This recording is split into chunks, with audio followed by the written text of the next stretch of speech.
ومن أحسن قولا ممن دعا إلى الله وعمل صالحا وقال إنني من المسلمين. إن الحمد لله نحمده ونستعينه ونستغفره ونعوذ بالله من شرور أنفسنا ومن سيئات أعمالنا.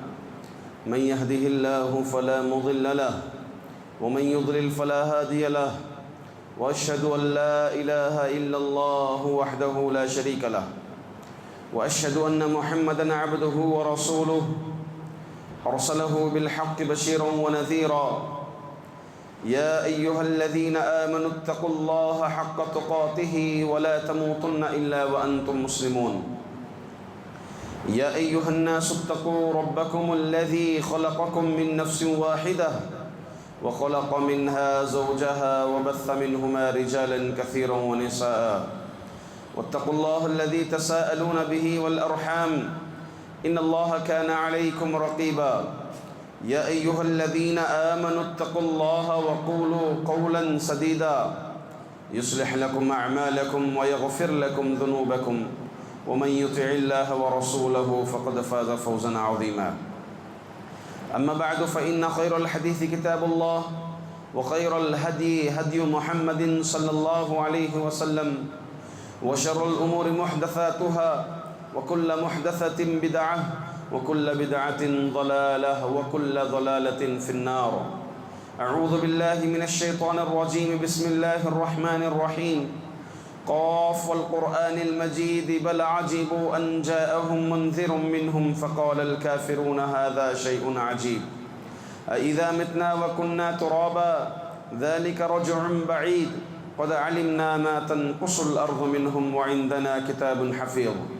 بل كذبوا بالحق لما جاءهم فهم في أمر مريج. أفلم ينظروا إلى السماء فوقهم كيف بنيناها وزيناها وما لها من فروج. والأرض مددناها وألقينا فيها رواسي وأنبتنا فيها من كل زوج بهيج تبصرة وذكرى لكل عبد منيب. قال الله جل وعلا في كتابه العزيز فأعوذ بالله من الشيطان الرجيم من همزه ونفخه ونفثه. أقم الصلاة لدلوك الشمس إلى غسق الليل وقرآن الفجر إن قرآن الفجر كان مشهودا. تمام تعریفیں، بزرگی، بڑائی ایک اللہ وحدہ لا شریک کے لیے لائق اور زیبا ہے، جو ہم تمام کا پالن ہار ہے، جس نے جن و انس کو اس کی وحدانیت کے لیے، اس کے عبادت کے لیے پیدا کیا. اس کے بعد بے شمار انگنت لامحدود درود و سلام ہو آخری پیمبر محمد مجتبیٰ مصطفیٰ صلی اللہ علیہ وسلم پر، جنہوں نے اپنی امت کو اسلام پر ثابت قدم رہنے کی تلقین کی، اسلام پر جمع رہنے کی تلقین کی. معزز حاضرین، نماز یہ اسلام کا دوسرا رکن ہے.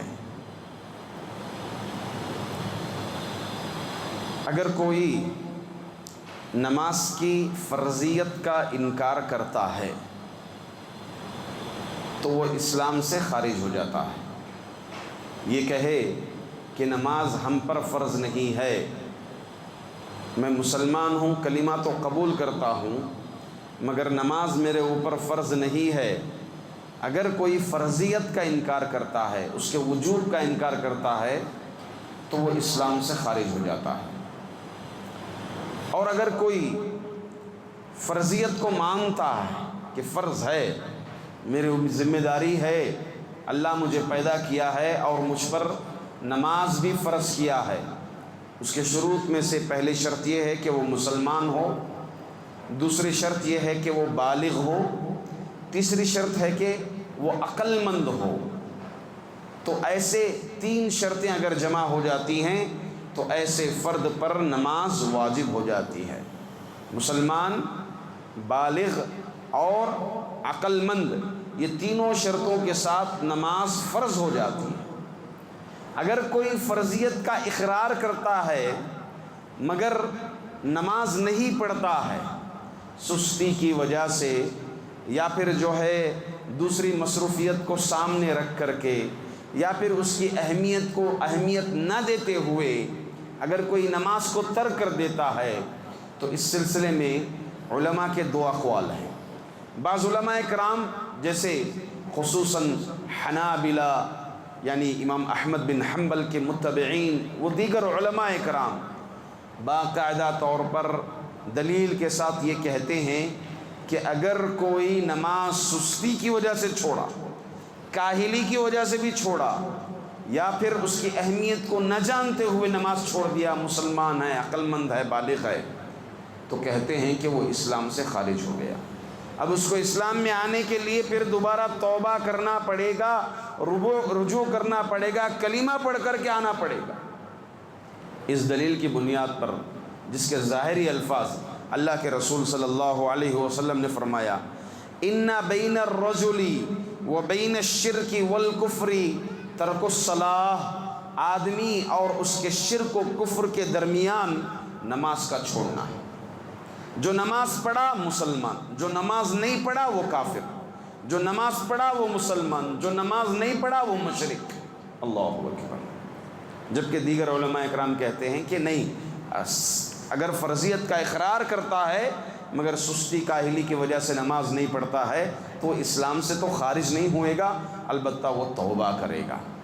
الغرض یہ الفاظ، جو ظاہری الفاظ آپ دیکھیں جو ہمیں نماز کی اہمیت پر ابھارتا ہے، نماز کی فضیلت پر ابھارتے ہیں، اور ایک مومن کو یہ احساس دلاتی ہے یہ اہمیت کہ نماز تیرے اسلام کے قبول کرنے کے بعد، کلمہ اسلام میں داخل ہونے کے بعد، نماز تیری ایک بڑی ذمہ داری ہے، اسلام کا دوسرا رکن ہے، جیسا کہ میں نے بتایا تھا۔ آپ اس کی اہمیت کو یہاں سے سمجھیں۔ اللہ کے رسول صلی اللہ علیہ وسلم کے دور میں سن 5 ہجری میں جنگ خندق واقع ہوئی، غزوہ خندق واقع ہوئی۔ ظاہر سی بات ہے غزوہ خندق ایک ایسی جنگ جو عالمی لیول پر، یعنی عرب کے پورے قبائل تقریباً جو اسلام دشمن تھے، سبوں نے مسلمانوں پر حلہ بولنے کی کوشش کی تھی، مدینے سے مسلمان اسلام کا خاتمہ کرنے کی کوشش کی تھی، سب اکٹھا ہو گئے پورے قبائل۔ قرآن کریم سورہ احزاب کے اندر بڑا پیارا نقشہ کھینچا ہے، وَإِذْ زَاغَتِ الْأَبْصَارُ وَبَلَغَتِ الْقُلُوبُ الْحَنَاجِرَ وَتَظُنُّونَ بِاللَّهِ الظُّنُونَ هُنَالِكَ ابْتُلِيَ الْمُؤْمِنُونَ وَزُلْزِلُوا زِلْزَالًا شَدِيدًا۔ کہ حال کیا ہو گیا تھا، کلیجہ باہر آ گیا تھا، مطلب منظر ایسا ہو گیا تھا، پورے قبائل اسلام پر، مدینے پر مختصر سے لوگوں کو ختم کرنے، خاتمہ کرنے یہاں آ گئے تھے۔ ایک تو خارجی دشمن تھے، باہر سب پھیلے ہوئے تھے، دوسری طرف اندر سے یہ جو یہودیوں کا آخری قبیلہ باقی تھا وہ اندر سے اپنی شرارتیں شروع کر دیا تھا، تو ہر اعتبار سے مسلمان جکڑے ہوئے تھے۔ ایسے وقت بھی ان کی ایمان کی گواہی اور اللہ تعالیٰ پر اچھے گمان نے واقعی ان کو ثابت قدم رکھا، اور اللہ تعالیٰ فرشتوں کے ذریعے سے مدد کی۔ الغرض اس جنگ میں ہوا کیا کہ اللہ کے رسول صلی اللہ علیہ وسلم اس جنگ میں مصروف تھے ترتیبات دینے کے لیے، کیونکہ خندق کھودی گئی تھی، دشمنان اس پار تھے اور مسلمان اس خندق کے اندر تھے، مدینے کے اندر تھے۔ تو اس مصروفیت میں، اس مشغولیت نے اللہ کے رسول صلی اللہ علیہ وسلم سے نماز تاخیر ہو گئی۔ آپ صلی اللہ علیہ وسلم بحیثیت بشر اتنا مصروف ہو گئے، نماز تاخیر ہو گئی تھی۔ روایت میں آتا ہے کہ 3 نمازیں عصر، مغرب، عشاء اللہ کے رسول صلی اللہ علیہ وسلم نے ایک ساتھ جمع کر کے پڑھی تھی۔ کچھ روایت میں ظہر کا بھی ذکر آتا ہے۔ الغرض اللہ کے رسول صلی اللہ علیہ وسلم کو جب یاد آیا، کیونکہ نماز کا معاملہ اللہ کے رسول صلی اللہ علیہ وسلم نے فرمایا رفع عن امتی النسیان والخطا وما استکرہوا علیہ، کہ اگر سویا ہوا ہے، واقعی نیند میں ہے، نماز کا وقت ہو گیا، جب وہ جاگے گا وہ نماز پڑھ لے گا۔ اسی طرح سے کوئی بھول گیا، جب یاد آیا وہ نماز پڑھ لے گا۔ اس وقت بھول کے وقت اگر نماز کا وقت ہو گیا ہے تو معافی عنہ یعنی معاف کیا ہوا شخص ہے، اس سے قلم اٹھا لیا گیا۔ تو اللہ کے رسول صلی اللہ علیہ وسلم سے نسیان ہو گئی تھی، بعد میں آپ کو یاد آیا کہ نمازیں مجھے چھوٹ گئی ہیں، وقت چلا گیا ہے۔ آپ دیکھیں اللہ کے رسول صلی اللہ علیہ وسلم نے بدعا کی تھی، جو لوگ جنگ کے لیے آئے تھے بدعا کی تھی، کہا کہ اللہ ان کی وجہ سے میری نماز تاخیر ہوئی، ان کی وجہ سے میری نماز تاخیر ہوئی، تو انہیں ہلاک فرما۔ اس کے بالمقابل وہی نبی اکرم صلی اللہ علیہ وسلم طائف گئے تھے، طائف گئے تھے، جنگ طائف میں آپ صلی اللہ علیہ وسلم کے ساتھ جو سلوک کیا گیا، آپ پر پتھر پھینکے گئے، کنکریاں پھینکی گئیں، آپ پر پتھر پھینکے گئے، برسائے گئے، انجام یہ ہوا کہ لہو لہان ہو گئے، آپ خون سوکھ کر جوتوں میں جمع ہو گیا ہے۔ ایسے وقت فرشتہ آ کر پوچھتا ہے کہ محمد آپ صرف کہہ دیں اس بستی کو دبوچ لیں گے، کچول دیں گے ان پہاڑوں کے ذریعے سے۔ اللہ کے رسول صلی اللہ علیہ وسلم نے کہا کہ اگر یہ نہیں تو ان کے بعد آنے والی نسل اسلام قبول کرے گی۔ آپ اپنے ذاتیات کے معاملات میں کبھی جو ہے کسی کو بددعا نہیں دی، بلکہ آپ دعائیں ہی دیتے رہے اپنی قوم کو۔ اللہم اہدی قومی فإنہم لا یعلمون، اے اللہ میرے قوم کو ہدایت دے، یہ انجان ہے، یہ انجان ہے، میرے قوم کو ہدایت دے۔ مگر یہاں پر نماز تاخیر ہوئی تو اللہ کے رسول صلی اللہ علیہ وسلم کی زبان سے بددعا نکل گئی۔ اس سے آپ اندازہ لگا سکتے ہیں کہ نماز کی کتنی اہمیت ہے۔ اللہ تعالیٰ جتنے فرائض فرض کیے وہ دنیا میں جبریل کو بھیج کر یا پھر الہام کر کے اللہ تعالیٰ احکامات دیگر شریعتی احکام نازل فرمائے، مگر نماز کے لیے اللہ تعالیٰ حضرت جبریل کے ساتھ اوپر بلایا اللہ کے رسول صلی اللہ علیہ وسلم۔ وہاں پر ساتوں آسمان کے اوپر نماز فرض ہوئی، اس امت پر 5 نمازیں فرض ہوئی، 50 میں 5 نمازیں فرض ہوئی۔ الغرض اس نماز کی بہت زیادہ اہمیت ہے۔ معزز حاضرین، آج کے اس خطبہ جمعہ میں نماز میں خصوصاً نماز فجر سے متعلق مجھے آپ کے سامنے کچھ باتیں رکھنی ہیں۔ دیکھیں نماز کی اہمیت بہت زیادہ ہے، خصوصاً کچھ نمازیں وہ نمازیں جہاں پر بندے سے تساہل ہوتا، جہاں بندے پر دیگر دنیاوی چیزیں غالب آتی ہیں۔ آپ دیکھیں دیگر اذانوں میں سب نارمل الفاظ ہیں، مگر نماز فجر کے لیے خصوصی الفاظ ہیں اذان میں، الصلاۃ خیر من النوم، الصلاۃ خیر من النوم، سونے والوں اپنی نیند کو قربان دو، چادر ہٹاؤ، اپنے بستر کو قربان دو۔ مکیف پنکھا چل رہا ہے، اے سی چل رہی ہے، آرام چل رہا ہے، یہ آپ کی ہمیشہ کی دنیا نہیں ہے، آپ کی ہمیشہ کی بقا آخرت ہے۔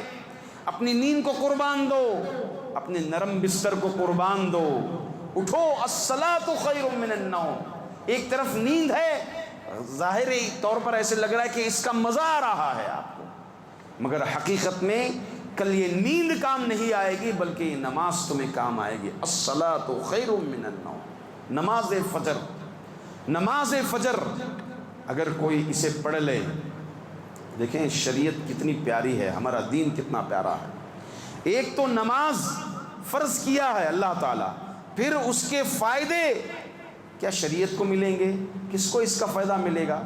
ہماری ذات کے لیے اس کے فائدے ہیں، دنیا میں بھی ہماری ذات کے لیے اس کے فائدے ہیں، اور آخرت میں بھی اس کے کئی فائدے اللہ رب العزت، اللہ کے رسول صلی اللہ علیہ وسلم حدیث میں اور قرآن کریم میں اس کے کئی فائدے بیان کیے گئے ہیں۔ یہی نماز فجر کے اس کی اہمیت پر اور اسی طرح سے اس کے کیا فائدے ہیں، ایک 10 سے 11 فائدے آپ لوگوں کے سامنے میں رکھنے کی کوشش کروں گا، اور انشاءاللہ آج کے اس خطبہ جمعہ میں ہی آپ لوگ عہد کر کے، اپنے دل میں عہد کر کے، طے کر کے اٹھیں گے کہ بإذن اللہ اس کے بعد ہمیں نماز، خصوصاً نماز فجر نہیں چھوڑنا ہے۔ اللہ کے رسول صلی اللہ علیہ وسلم نے خوشخبری سنائی ہے نماز فجر کے لیے۔ نماز فجر سے پہلے جو 2 رکعت ہیں، جو 2 رکعت سنت ہیں، اس کے تعلق سے اللہ کے رسول صلی اللہ علیہ وسلم نے فرمایا، رکعتا الفجر خیر من الدنیا وما فیہا، نماز فجر کے 2 رکعات، رکعتا الفجری، نماز فجر کے وقت کے 2 رکعات، فرض نماز سے پہلے پڑھے جانے والے، ہلکی نماز. صحابی رسول فرماتے ہیں اللہ کے رسول صلی اللہ علیہ وسلم سے متعلق کہ اللہ کے رسول صلی اللہ علیہ وسلم جب وہ سنت پڑھتے فجر کی، آپ نے سورۃ الفاتحہ پڑھا ہے یا نہیں پڑھا ہے؟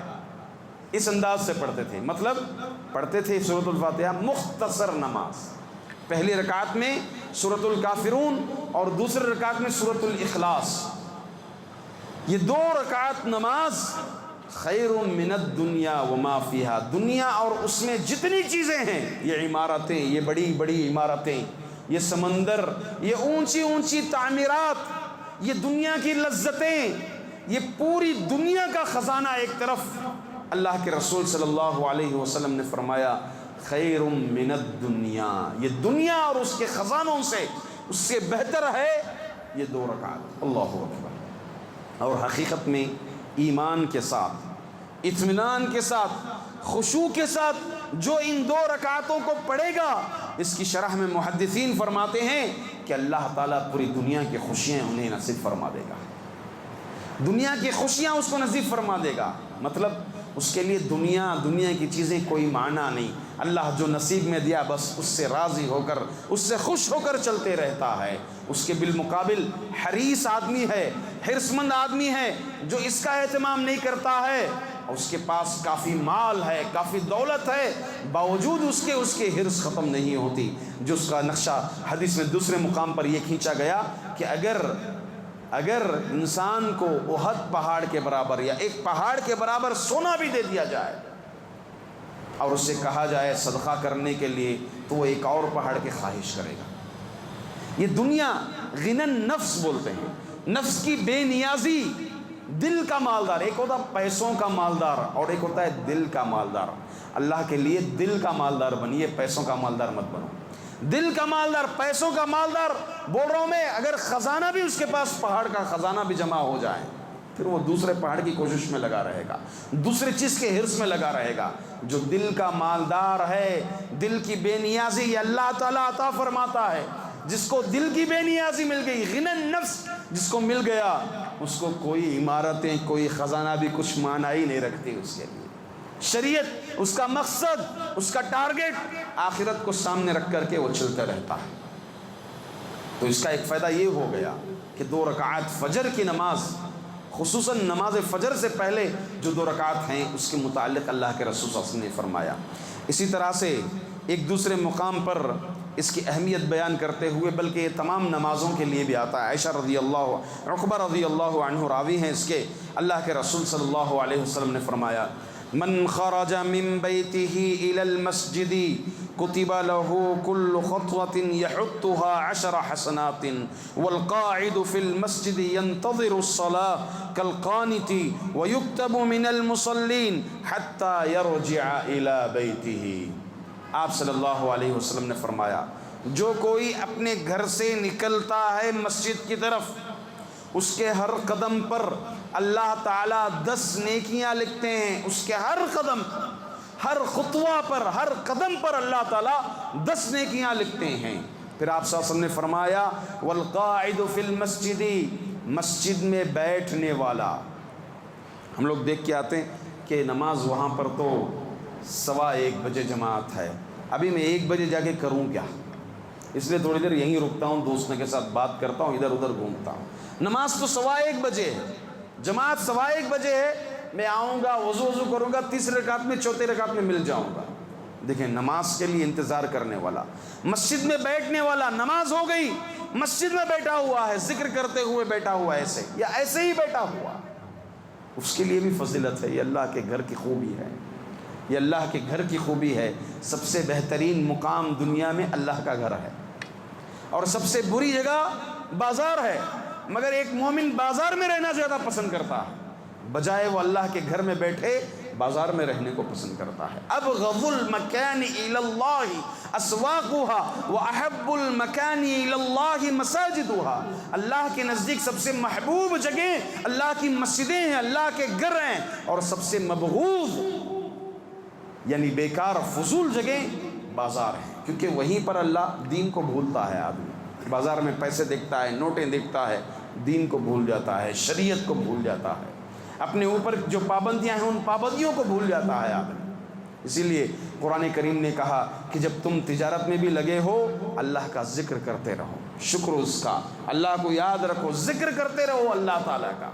الغرض آپ صلی اللہ علیہ وسلم نے فرمایا والقاعد فی المسجد، مسجد میں بیٹھ کر نماز کا انتظار کرنے والا کالقانت، گویا وہ عبادت کر رہا ہے، وہ گویا نماز میں ہے۔ جو نماز کے انتظار میں رہتا ہے مسجد میں بیٹھ کر، گویا وہ نماز کی حالت میں ہے، کالقانت، نماز کی حالت میں ہے۔ وَيُكْتَبُ مِنَ الْمُصَلِّينَ، اور اس کو مصلیوں یعنی نمازیوں کے درجے میں لکھ لیا جائے گا، اس کو، یہ بھی گویا نماز پڑھ رہا ہے۔ وَيُكْتَبُ مِنَ الْمُصَلِّينَ، نمازیوں کے درجے میں لکھ لیا جائے گا، حَتَّى يَرْجِعَ إِلَى بَيْتِهِ، یہاں تک کہ وہ اپنے گھر کو لوٹ جائے۔ اللہ اکبر، اتنی فضیلتیں، اتنی فضیلتیں۔ مزید اللہ کے رسول صلی اللہ علیہ وسلم تیسرے مقام پر حدیث قرآن کریم میں ایک آیت ہے، اللہ تعالیٰ فرماتے ہیں اقم الصلاة لدلوک الشمس الى غسق اللیل وقرآن الفجر ان قرآن الفجر کان مشہودا، نماز پڑھو سورج کے ڈوبنے کے بعد، مغرب کی نماز پڑھو، وقرآن الفجر، اور فجر کی تلاوت، ان قرآن الفجر کان مشہودا، یقیناً فجر کی تلاوت مشہود ہے، گواہ ہے اللہ تعالیٰ کے پاس۔ یہ روایت ہے، یہ قرآن کریم کی آیت ہے۔ اس کے ماتحت مفسرین نے ایک روایت ذکر کی ہے کہ اللہ رب العزت فرشتوں کی ڈیوٹیاں باندھا ہوا، فرشتے صبح اور شام کے فرشتے ہیں جو باقاعدہ طور پر 24 گھنٹے اپنی ڈیوٹیاں کرتی ہیں۔ عصر کے اول وقت سے فجر کے پہلے تک وہ رہتے ہیں، پھر دوسرے فرشتے فجر کے اول وقت سے عصر سے پہلے تک رہتے ہیں، عصر کے اول وقت سے۔ اس طرح سے اللہ تعالیٰ ڈیوٹیاں بانٹا ہے۔ تو اسی لیے علماء کہتے ہیں اس حدیث کی روشنی میں نماز اول وقت میں پڑھنا چاہیے۔ کیوں؟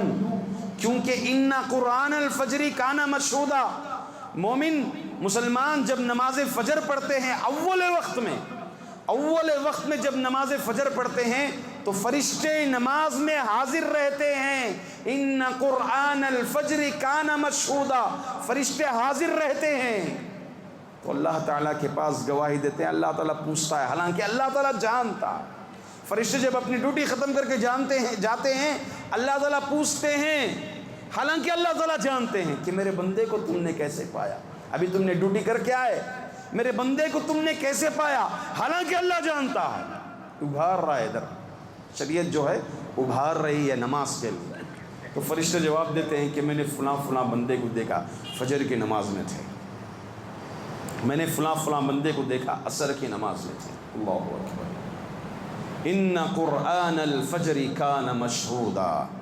مزید اللہ کے رسول صلی اللہ علیہ وسلم فرماتے ہیں جو نماز فجر کا پابند ہوتا ہے، ایسا نہیں کہ صرف نماز فجر، 5 نمازیں بھی، جو نماز فجر کا پابند رہتا ہے اس کے لیے خصوصیت کے ساتھ اللہ کے رسول صلی اللہ علیہ وسلم نے فرمایا لن یلج النار صلی قبل طلوع الشمس وقبل غروبها یعنی الفجر والعشاء۔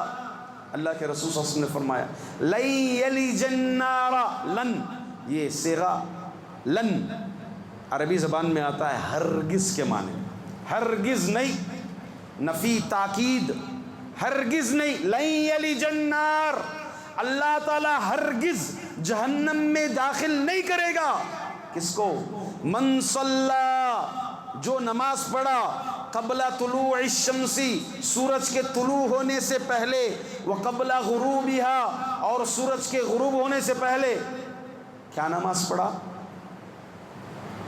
الفجر والعشاء، جو نماز فجر اور نماز عشاء کی پابندی کرتا ہے اللہ تعالیٰ اس کو ہرگز بہرگز جہنم میں داخل نہیں کرے گا۔ اللہ اکبر، یہ نماز فجر اور نماز عشاء کی پابندی کے لیے، نماز فجر اور نماز عشاء کی پابندی کے لیے اللہ کے رسول صلی اللہ علیہ وسلم صاف کہہ دیا۔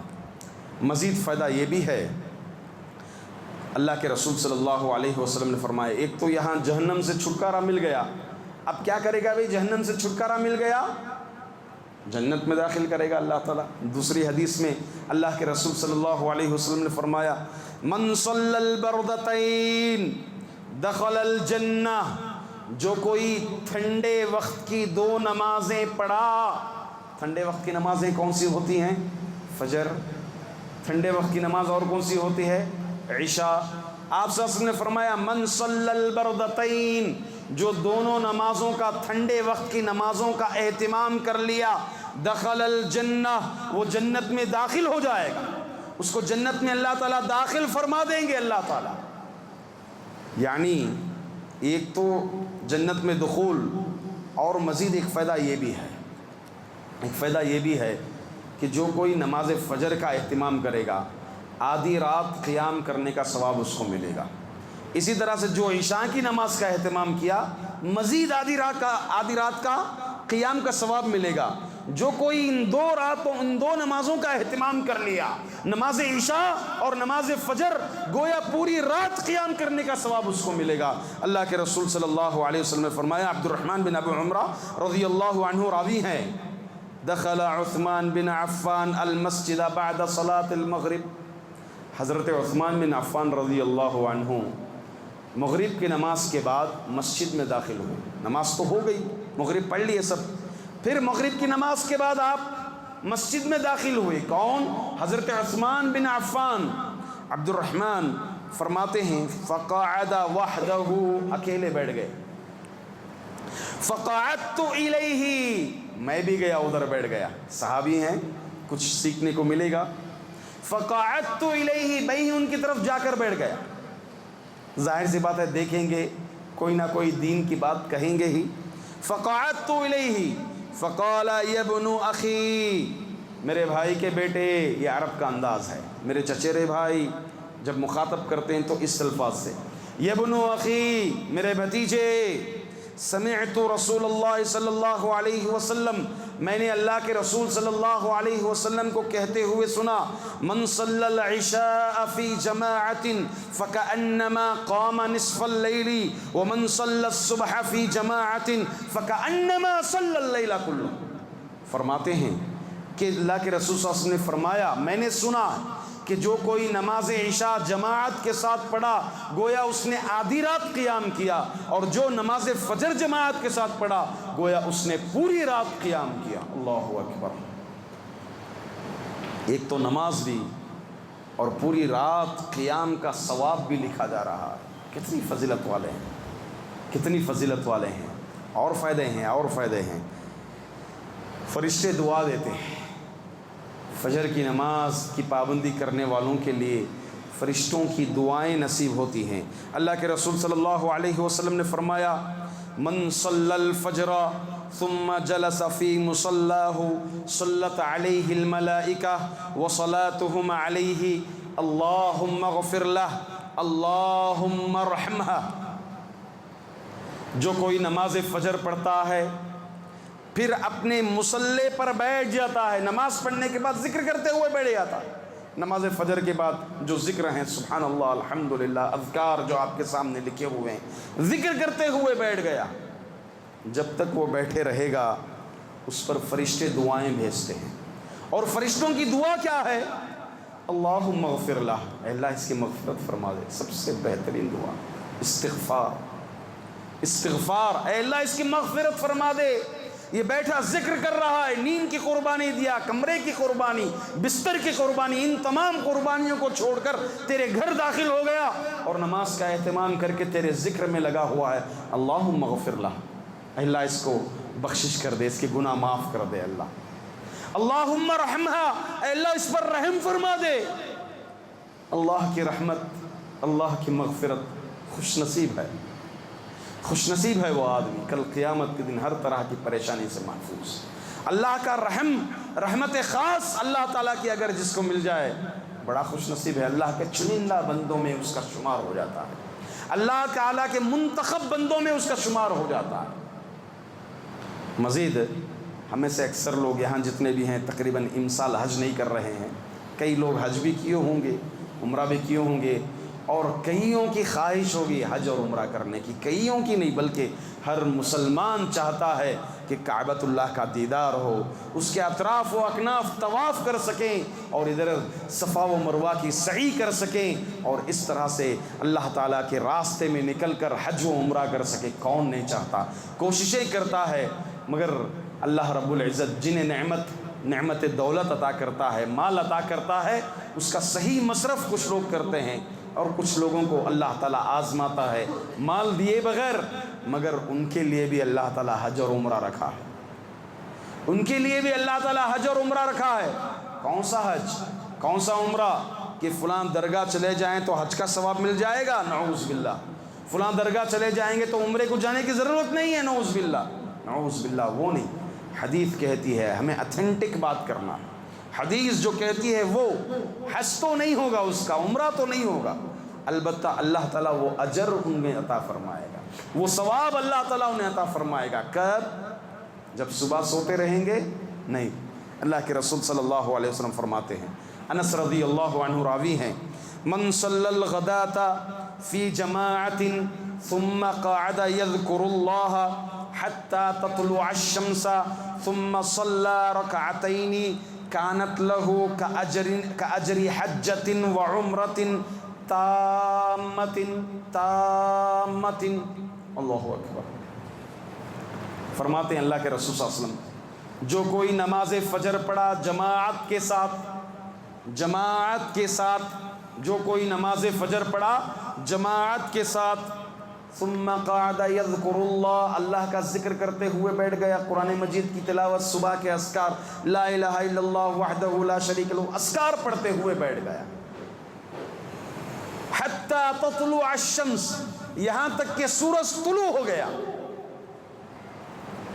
پھر سورج طلوع ہونے کے بعد 10 منٹ 15 منٹ بعد ثم صلی رکعتین، پھر 2 رکعت اٹھ کر پڑھا، اپنی جگہ میں بیٹھا رہا، ادھر فرشتے تو دعا کر رہے ہیں اللہم ارحمہ اللہم اغفر لہ، کب تک ذکر کیا؟ سورج طلوع ہونے تک بیٹھا رہا، پھر اشراق کے 2 رکعت نماز پڑھ لیا۔ اللہ کے رسول صلی اللہ علیہ وسلم فرماتے ہیں کانت لہو کاجر حجۃ وعمرہ، اس کو حج اور عمرے کا ثواب ملے گا، فرماتے ہیں تامۃ، مکمل حج مکمل عمرے کا ثواب ملے گا اس کو، 2 مرتبہ اللہ کے رسول صلی اللہ علیہ وسلم، مکمل عمرے کا اور مکمل حج کا ثواب ملے گا۔ واقعی اگر ہمیں حج و عمرے کی تمنا ہے، اس کا ثواب اگر ہم حاصل کرنا چاہتے ہیں تو نماز فجر کی پابندی کریں، اور نماز فجر کے ساتھ ساتھ اشراق کی نماز پڑھ لیں تو مکمل حج اور عمرے کا اس کو ثواب ملے گا۔ یہ فجر کی نماز کی اسپیشل خوبی ہے، فجر کی نماز کی خصوصی فائدہ ہے اس کا۔ مزید یہیں پر نہیں رکتا معاملہ، آئیے آگے۔ اللہ کے رسول صلی اللہ علیہ وسلم فرماتے ہیں من صلی صلاۃ الصبح فہو فی ذمۃ اللہ، جو کوئی صبح کی نماز پڑھا، فجر کی نماز پڑھا، وہ اللہ کی ذمہ داری میں ہے۔ اللہ اکبر، کس کی ذمہ داری میں ہے؟ اللہ کی ذمہ داری میں ہے۔ لوگ اگر کوئی آدمی ہے اس کو مارنا چاہتے ہیں، دیکھتے ہیں کہ اس کا پاور ہے، سیاست کا پاور ہے، اس آدمی کے پیچھے روڑیوں کا ہاتھ ہے، اس آدمی کو نہیں چھونا، ہاں ڈرتے لوگ چھونے کے لیے، اس کے ساتھ معاملہ کرنے کے لیے ڈرتے، ارے نہیں بھائی اس کے ساتھ چھوڑ دو، بہت پیچھے بڑے بڑے لوگ ہیں اس کے ہاتھ میں، بڑے بڑے سیاسی پاور لوگ ہیں اس کے پیچھے، یہاں نعوذ باللہ، اللہ اکبر، فہو فی ذمۃ اللہ، اللہ کی ذمہ داری میں ہے، اللہ کی نگرانی میں ہے، جو اللہ کی نگرانی میں آ گیا، اللہ اکبر، اللہ تعالیٰ اس کو ہر طرح کے گناہوں سے روک کر رکھے گا، اللہ کی ذمہ داری میں ہے۔ فجر پڑھ لیا، اللہ تعالیٰ نماز ظہر، نماز عصر، نماز مغرب، نماز عشاء کی مزید نمازوں کی توفیق اللہ تعالیٰ اس کو عطا فرمائے گا۔ فہو فی ذمۃ اللہ، اللہ کا ذمہ، اللہ کا عہد۔ اور یاد رکھو آگے اللہ کے رسول فرماتے ہیں بس اللہ سے کسی ذمے کا سوال، اللہ اسے کسی ذمہ داری کا سوال نہیں کرے گا، یعنی مطلب ایک یہ آئے گا کہ اللہ اسے کسی ذمہ داری کا سوال نہیں کرے گا کل قیامت کے دن، اور اللہ تعالیٰ جسے ذمہ داری کا سوال کرے گا، اللہ جسے ذمہ داری کا سوال کرے گا اسے آؤندے منہ جہنم کھینچ لے جائے گا۔ واقعی ہم بندے ہوتے ہوئے صحیح معنی میں حق ادا نہیں کر سکتے. کہیں نہ کہیں کسی نہ کسی ذمہ داری میں کمی پیشی ہوتی ہے. اگر اللہ تعالیٰ باریکی سے اس ذمہ داری کو پوچھ لیں، اس کے حق کو اللہ کا رحم اگر غالب نہیں آیا تو سمجھے معاملہ اس کو سیدھا اللہ تعالیٰ کہاں کھینچ دیں گے؟ جہنم کی طرف اوندے منہ کھینچ دیں گے. اللہ کی ذمہ داری میں ہو جاتا ہے وہ بندہ جو نماز فجر کا اہتمام کرتا ہے. مزید نماز فجر کا جب اہتمام کرتا ہے تو ایک روایت میں یہ ہے کہ جو نماز فجر کا اہتمام کرے وہ مومن ہے، لہٰذا اسے کسی طرح کا نقصان پہنچانے کی کوئی کوشش نہ کرے. اللہ کے رسول صلی اللہ علیہ وسلم فرماتے ہیں، حدیث قدسی اللہ تعالیٰ فرماتے ہیں، اللہ تعالیٰ سے روایت کرتے ہوئے، یا عبادی، اے میرے بندوں، من عادى لی ولیا فقد آذنتہ بالحرب، جو کوئی میرے ولی کو تکلیف دے گا، جو کوئی میرے ولی کو تکلیف دے گا. ولی کون ہے اللہ کا؟ جو نماز فجر کا اہتمام کرے، جو نمازوں کا اہتمام کریں، خصوصاً نماز فجر وہ اللہ کے ذمے میں ہے.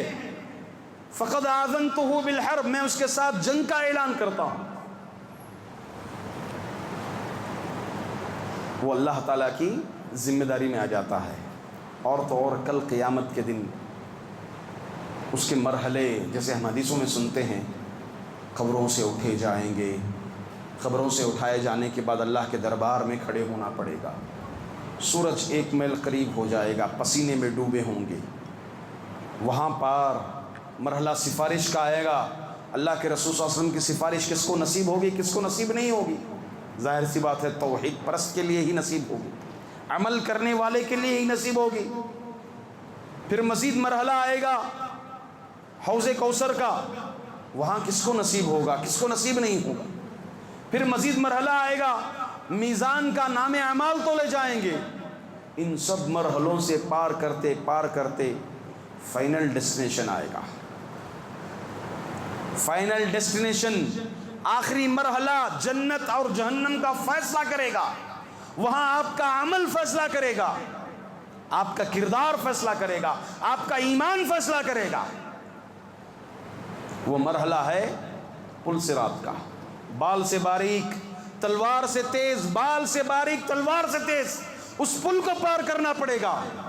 جو ایمان والا ہوگا، ایمان میں پختہ ہوگا، وہ ضرور پار کرے گا. اور جو خصوصاً اس وقت کام آنے والی چیزوں میں سے ایک چیز ہے اللہ تعالیٰ کا نور. اللہ جس کو اپنا نور عطا کرے گا وہ نور اس کو پار کرائے گا. اور اللہ اپنا نور کس کو عطا کرے گا؟ جو نماز فجر اور نماز عشاء کی پابندی کرے گا، اللہ اس کو اپنا نور عطا فرمائے گا. حدیث میں اللہ کے رسول صلی اللہ علیہ وسلم فرماتے ہیں، بشر المشائین الی المسجد فی الظلم بالنور التام یوم القیامہ. محمد خوشخبری سنا دو مسجد کی طرف چل کر آنے والوں کے لیے. کب چل کر آنے والے؟ فی الظلم، تاریکیوں میں، اندھیرے میں جو مسجد کی طرف آتے ہیں ان کو خوشخبری سنا دو، نور، ان کو مکمل نور کل قیامت کے دن عطا فرمایا جائے گا. وہ نور ان کو آخری مرحلے میں پل صراط سے پار فرمائے گا. یہ نماز فجر کی خوبی ہے، نماز عشاء کی خوبی ہے. معزز حاضرین، ہم اس معاملے میں بہت سہل اور آسانی کا معاملہ لے کر بیٹھے ہیں، خصوصاً نمازوں میں نماز فجر اور نماز عشاء. اس کی زیادہ ترغیب، اہمیت بتائی ہے حدیث نے، کیونکہ یہ ایسے مرحلے ہیں جو انسان اپنے گھر میں مست ہو جاتا ہے، فری ہو جاتا ہے اور ہر طرح کی ذمہ داری سے اپنے آپ کو بری سمجھتا ہے. حضرت عبداللہ بن عمر رضی اللہ عنہ فرماتے ہیں کہ ہم شک کرتے تھے کسی کے ایمان میں، اگر اس کو نماز فجر اور نماز عشاء میں غائب پاتے تو ڈاؤٹ کرتے، ہم شک کرتے کہ واقعی یہ مسلمان ہے یا منافق ہے. کیونکہ اللہ کے رسول صلی اللہ علیہ وسلم کے دور میں منافقین نماز عشاء اور نماز فجر میں غائب رہتے تھے. نیند غالب ہوتی تھی، نیند کو اہمیت دیتے تھے. تو ہم ڈاؤٹ کرتے تھے، شک کرتے تھے کہ واقعی یہ مومن ہے یا منافق ہے. اللہ کے رسول صلی اللہ علیہ وسلم کو جنت و جہنم کی سیر کرائی گئی، خواب میں بھی سیر کرائی گئی. معراج ہوئے اللہ کے رسول صلی اللہ علیہ وسلم کے خواب میں بھی، اور آپ صلی اللہ علیہ وسلم کا خواب وہی ہوتی ہے، دلیل ہوتی ہے۔ آپ صلی اللہ علیہ وسلم فرماتے ہیں کہ جبریل کے ساتھ میں جا رہا ہوں، میں کیا دیکھتا ہوں کہ ایک فرشتہ، ایک آدمی اوندھا منہ سویا ہوا ہے، بڑا چٹان لیتا ہے ایک فرشتہ اور اس کا سر کچلتا ہے، اور وہ چٹان دور چلے جاتا ہے، اس کا سر کچلا جاتا ہے۔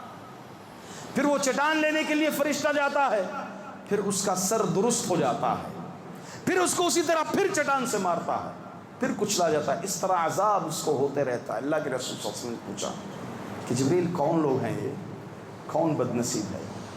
جبریل نے کہا یہ وہ لوگ ہیں جو نماز کے وقت سوتے ہیں۔ اللہ اکبر۔ جس تکیے پر اپنا سر رکھتے ہیں اس تکیے سے پوچھ لیں کیا آپ کے لیے چٹان چاہیے یا وہی تکیہ چاہیے دنیا کے لیے؟ حاضرین، نماز فجر خصوصاً اس کا اہتمام کریں۔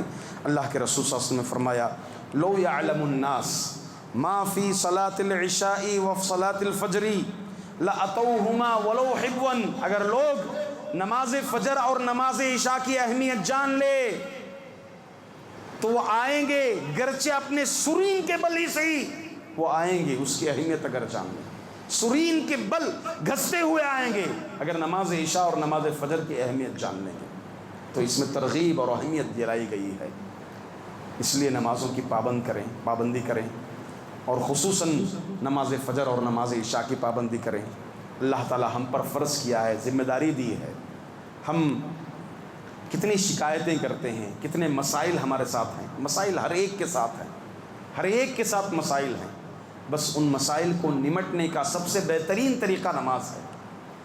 صحابہ سے مروی ہے، خود اللہ کے رسول صلی اللہ علیہ وسلم سے بھی یہ بات آتی ہے کہ آپ صلی اللہ علیہ وسلم کو جب پریشانی ہوتی علی الفور نماز کے لیے کھڑے ہو جاتے تھے، 2 رکعت نماز پڑھتے، وہ پریشانی کا حل ہو جاتا۔ کئی محدثین اسلاف سے یہ بات آتی ہے کہ جن کے بیٹے وفات پا گئے، 1 2 بیٹے وفات پا گئے، جیسے ہی وفات کی خبر ملتی جاتے سیدھا نماز کرتے، اپنی پریشانی وغیرہ سب اس کا اظہار کرنے سے پہلے نماز کے لیے کھڑے ہو جاتے۔ اس میں چین ہے، اس میں سکون ہے، راحت ہے، اس میں امن ہے، اس میں شانتی ہے، اس میں قبر میں نجات کا ذریعہ ہے اور کل قیامت کے دن بچاؤ کا ذریعہ ہے۔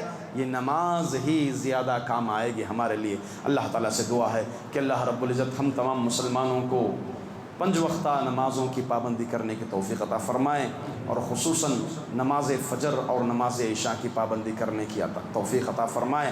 جو نمازوں سے غافل ہیں، نمازوں سے دور ہیں، اللہ تعالیٰ انہیں صحیح ہدایت دے کہ وہ نمازوں کی پابندی کر سکیں۔ ہمارا معاملہ عجیب و غریب ہے کہ ہم نماز تو درکنار، 5 وقتہ نماز تو درکنار، جمعہ کو بھی ہمیں شروع سے آخری تک توفیق، امام کے ممبر پر چڑھنے سے پہلے بھی ہمیں توفیق نہیں ہوتی ہے۔ ہم کتنے دور ہیں دین سے، دنیا کے معاملات میں کتنا آگے ہیں، ہم دنیا بنانے میں کتنا لگے ہوئے ہیں اور اپنی آخرت کو کتنا پسے پشت ڈال رہے ہیں ہم۔ یہ ہمارا ہی کردار ہے، لہٰذا اللہ تعالی ہم تمام کو صحیح توفیق عطا فرمائے، ہم تمام کو آخرت کی فکر کرنے کی اللہ تعالیٰ توفیق عطا فرمائے۔ سب سے پہلے کہنے والے کو، پھر سننے والوں کو اللہ تعالیٰ نماز فجر کی پابندی کرنے کی توفیق عطا فرمائے۔ آمین وآخر دعوانا ان الحمدللہ رب العالمین۔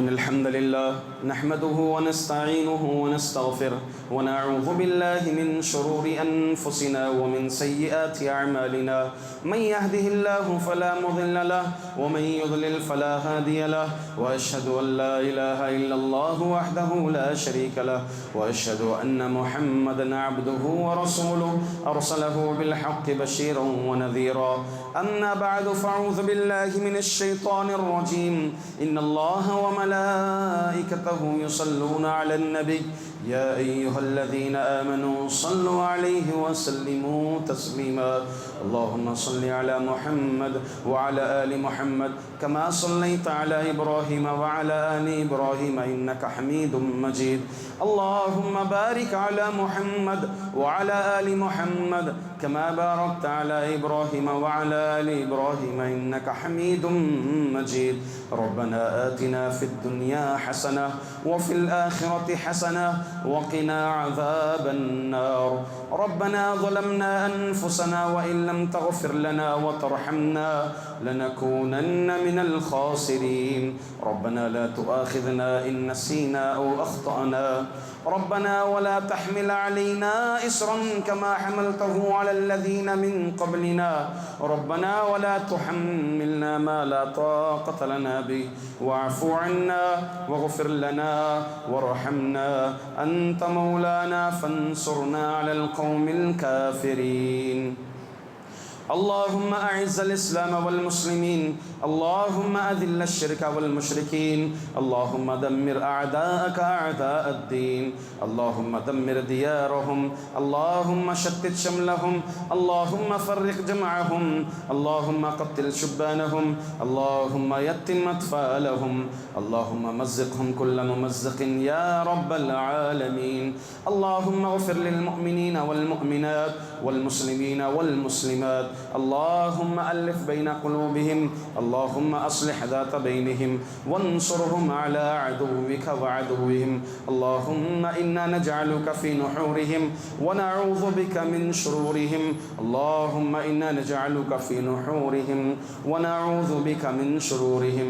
اللهم إنا نجعلك في نحورهم ونعوذ بك من شرورهم. اللهم أغثنا غيثا مغيثا هنيئا مريئا نافعا غير ضار عاجلا غير آجل. اللهم ارحم المسلمين في كل مكان. اللهم ارحم المسلمين في فلسطين. عباد الله رحمني ورحمكم الله، إن الله يأمر بالعدل والإحسان وإيتاء ذي القربى وينهى عن الفحشاء والمنكر والبغي يعظكم لعلكم تذكرون. اذكروا الله يذكركم وادعوه يستجب لكم ولذكر الله أكبر والله يعلم ما تصنعون.